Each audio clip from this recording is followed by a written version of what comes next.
যে বিষয়গুলো প্রস্তাব আকারে আসতে পারত তা প্রস্তাব না রেখে লিডিং কোশ্চেনের আকারে হ্যাঁ বা না উত্তর দিতে বলা হয়েছে। সংবিধানের প্রস্তাবনার প্রিএম্বল মতো অতি গুরুত্বপূর্ণ বিষয় সংস্কার কমিশনের সুপারিশে থাকলেও তাই স্প্রেডশিটে উল্লেখ করা হয়নি। সুপারিশমালাসমূহ পর্যালোচনায় প্রতীয়মান হয় যেহেতু ভবিষ্যতে অনির্বাচিত ব্যক্তিদের রাষ্ট্রীয় দায়িত্বে নিয়োগের অযৌক্তিক প্রচেষ্টা রয়েছে, যা অনভিপ্রেত। কমিশনের সুপারিশসমূহ পর্যালোচনা করলে প্রতীয়মান হয় যে রাজনীতিবিদরা অপাঙ্ক্তেয় এবং অনির্বাচিত লোকদেরই দেশ পরিচালনার সুযোগ সৃষ্টি করাই শ্রেয়। যেহেতু সংস্কার একটি চলমান প্রক্রিয়া, সংস্কার ও নির্বাচন প্রক্রিয়া দুটোই একসাথে চলতে পারে। আমি আজকে আমাদের এই সংবাদ সম্মেলনের শুরুতেই গাজাতে যে নির্মম জঘন্য হত্যাকাণ্ড ইসরায়েল চালাচ্ছে তার তীব্র নিন্দা জানাচ্ছি এবং যারা নিহত হয়েছেন, শহীদ হয়েছেন, তাদের প্রতি আমাদের সমবেদনা জানাচ্ছি এবং প্যালেস্টাইনের এই সমস্ত মানুষের প্রতি সারা বিশ্বের দৃষ্টি আকর্ষণ করছি এবং এই অন্যায় যুদ্ধ বন্ধ করার জন্য জাতিসংঘ এবং আন্তর্জাতিক বিশ্বকে সকল প্রকার উদ্যোগ নেওয়ার আহ্বান জানাচ্ছি।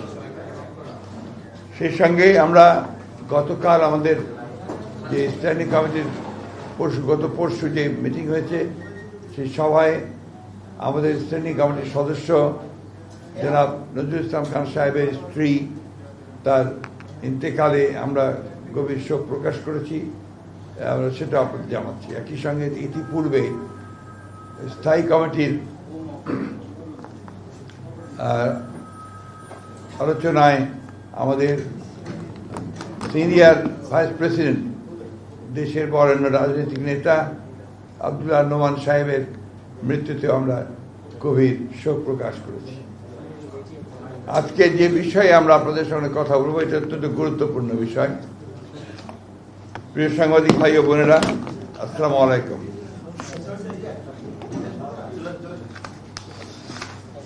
দীর্ঘ প্রায় 16 বছর ফ্যাসিবাদ বিরোধী রক্তঝরা আন্দোলন সংগ্রামের ধারাবাহিকতায় 2024 জুলাই আগস্টের অভূতপূর্ব ছাত্র জনতার গণ অভ্যুত্থানের মধ্য দিয়ে বাংলাদেশের মানুষ ফ্যাসিবাদ মুক্ত হয়।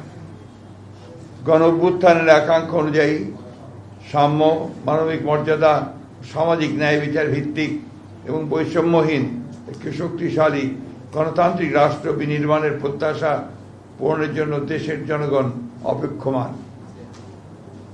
ফ্যাসিবাদ উত্তর রাষ্ট্র সংস্কার নিয়ে নানা প্রস্তাব আর মতামত উঠে এসেছে সংস্কার কমিশনের রিপোর্টের মাধ্যমে, যার মূল ভিত্তিতে আলোচনা করেছে বিএনপি 31 দফা রাষ্ট্রীয় কাঠামোর গণতান্ত্রিক সংস্কারের প্রস্তাবের মধ্য দিয়ে গণ অভ্যুত্থানের অনেক আগে 2023 সালের 13 জুলাই আমাদের সংগ্রামের সময়। এক্ষণে গণতান্ত্রিক শক্তি সময়ের অন্তর্ভুক্তিমূলক বৃহত্তর ঐক্যের মাধ্যমে সংস্কার প্রস্তাবসমূহ গৃহীত বাস্তবায়ন করা আবশ্যক। জনপ্রত্যাশা অনুযায়ী সংস্কার প্রস্তাবগুলোর সাংবিধানিক ও আইনি ভিত্তি প্রদানের জন্য একটি নির্বাচিত সংসদই কেবল উপযুক্ত ফোরাম। বিদ্যমান ফ্যাসিবাদ বিরোধী জাতীয় ঐক্য এই দেশ এবং দেশের মানুষের মূল চালিকা শক্তি। এই ঐক্যকে অক্ষুণ্ণ রেখে এই দেশকে এগিয়ে নিয়ে যেতে হবে, এর কোনো বিকল্প নেই। এই ঐক্যের চর্চাকে আমাদের রাজনৈতিক সংস্কৃতিতে পরিণত করতে হবে। আমরা এমন কোনো পদক্ষেপ নিতে পারি না যাতে করে ফ্যাসিবাদ বিরোধী জাতীয় ঐক্য, গণ ঐক্য বিনষ্ট হয় অথবা ফাটল ধরে। সুতরাং অন্তর্বর্তী সরকারকে সর্বোচ্চ নিরপেক্ষতার অবস্থান বজায় রাখতে হবে। কোনো মহলকে রাজনৈতিক ফায়দা হাসিলের এজেন্ডা যেন সরকারের কর্মপরিকল্পনার অংশ না হয় সেদিকে সজাগ দৃষ্টি রাখতে হবে। প্রিয় সাংবাদিক বন্ধুগণ, সংস্কারের উদ্দেশ্য হল জনগণের জীবনমানের উন্নয়ন, জনসাধারণ জীবন ও সম্পদের নিরাপত্তা বিধান এবং জবাবদিহিতা ও আইনের শাসনের নিশ্চয়তা বিধান করা, সর্বোপরি দেশের স্বাধীনতা সার্বভৌমত্বকে সুরক্ষিত করা। সংস্কার আগে নির্বাচন পরে কিংবা নির্বাচন আগে সংস্কার পরে এই ধরনের অনাবশ্যক বিতর্কের কোনো অবকাশ নেই। যেহেতু সংস্কার একটি চলমান প্রক্রিয়া, সংস্কার ও নির্বাচন প্রক্রিয়া দুটোই একসাথে চলতে পারে। রাজনৈতিক দলগুলোর ঐক্যমতের ভিত্তিতে একটি চার্টার অফ রিফর্মস সংস্কার সনদ তৈরি হতেই পারে। নির্বাচিত সরকার পরবর্তীতে যা বাস্তবায়ন করবে। এমত অবস্থায় এখন অন্তর্বর্তী সরকারের মূলত করণীয় হচ্ছে একটি সুষ্ঠু, অবাধ ও গ্রহণযোগ্য নির্বাচন অনুষ্ঠানের লক্ষ্যে ঐক্যমতের ভিত্তিতে প্রয়োজনীয় সংস্কার শেষে দ্রুত একটি অবাধ ও নিরপেক্ষ জাতীয় নির্বাচন অনুষ্ঠানের আয়োজন করা এবং নির্বাচিত সরকারের নিকট দায়িত্ব হস্তান্তর করা। নির্বাচিত সরকার জনগণের কাঙ্ক্ষিত ঐক্যমত্যের সংস্কার সমূহ সম্পন্ন করবে, কেননা জনগণের নিকট দায়বদ্ধ ও ন্যায় বিচার এবং সুশাসন নিশ্চিত করতে অঙ্গীকারবদ্ধ নির্বাচিত সরকারের পক্ষেই গ্রহণযোগ্য সংস্কার সম্পাদন করা সম্ভব। অন্তর্বর্তী সরকারের কোনো কোনো উপদেষ্টা ক্ষমতায় থেকে রাজনৈতিক দল গঠন প্রক্রিয়ায় প্রত্যক্ষ পরোক্ষভাবে জড়িত থাকায় জনমনের সংশয়ের সৃষ্টি হয়েছে। এ প্রক্রিয়ায় প্রশাসন যন্ত্রকে ব্যবহার করার নানা প্রকার লক্ষণ ও প্রমাণ ক্রমেই প্রকাশ পাচ্ছে, যা দেশ ও গণতন্ত্রের জন্য মোটেই শুভকর নয়। প্রিয় সাংবাদিক ভাই ও বোনেরা, জাতীয় ঐক্যমত্য কমিশন কর্তৃক প্রেরিত স্প্রেডশিটে যে অপশন পছন্দগুলোর ঘরে ঠিক চিহ্ন দিতে বলা হয়েছে, তাতে একটি বিষয়ে প্রতিবাদ হয়েছে যে বিষয়গুলো প্রস্তাব আকারে আসতে পারত, তা প্রস্তাব না রেখে লিডিং কোশ্চেনের আকারে হ্যাঁ বা না উত্তর দিতে বলা হয়েছে। যেমন প্রস্তাবগুলো গণপরিষদের মাধ্যমে বাস্তবায়ন চাই কিনা হ্যাঁ বা না বলুন, কিন্তু প্রথমে সিদ্ধান্ত আসতে হবে যে গণপরিষদের প্রস্তাবে আমরা একমত কিনা। একইভাবে গণভোট ও গণপরিষদ এবং আইনসভা হিসাবে নির্বাচিত সংসদের মাধ্যমে প্রস্তাবগুলো বাস্তবায়ন চাই কিনা ইত্যাদি হ্যাঁ বা না বলুন। সংবিধানের প্রস্তাবনার প্রিএম্বল মতো অতি গুরুত্বপূর্ণ বিষয় সংস্কার কমিশনের সুপারিশে থাকলেও তাই স্প্রেডশিটে উল্লেখ করা হয়নি। স্প্রেডশিটে 70টির মতো প্রস্তাব উল্লেখ করা হলেও মূল প্রতিবেদনে সুপারিশের সংখ্যা প্রায় 123টির মতো। একইভাবে নির্বাচন ব্যবস্থা সংস্কার কমিশনের মূল প্রতিবেদনের 150টির মতো সুপারিশ তুলে ধরা হলেও স্প্রেডশিটে মাত্র 27টি বিষয় উল্লেখ করা হয়েছে, তার মধ্যে অধিকাংশই সংবিধান সংস্কারের সাথে সংশ্লিষ্ট। তাই আমরা মনে করছি স্প্রেডশিটের সাথে মূল সুপারিশমালার উপর আমাদের মতামত সংযুক্ত করে দিলে বিভ্রান্তি এড়ানো যাবে। জাতীয় ঐক্যমত্য কমিশনের স্প্রেডশিটের অবস্থা এবং কমিশনের সদস্যদের বিভিন্ন সময়ের বক্তব্য ও বিশেষ কয়েকটি রাজনৈতিক দলের বক্তব্য বিবৃতির মধ্যে মিল পাওয়া যায়, যাতে জনমনে প্রশ্নের জন্ম দিতে পারে যে সকল বিষয়গুলো যেন একটি পূর্ব নির্ধারিত কর্ম পরিকল্পনার অংশ, যা গণতন্ত্রের স্বার্থের পক্ষে কিনা সেটা বলা মুশকিল।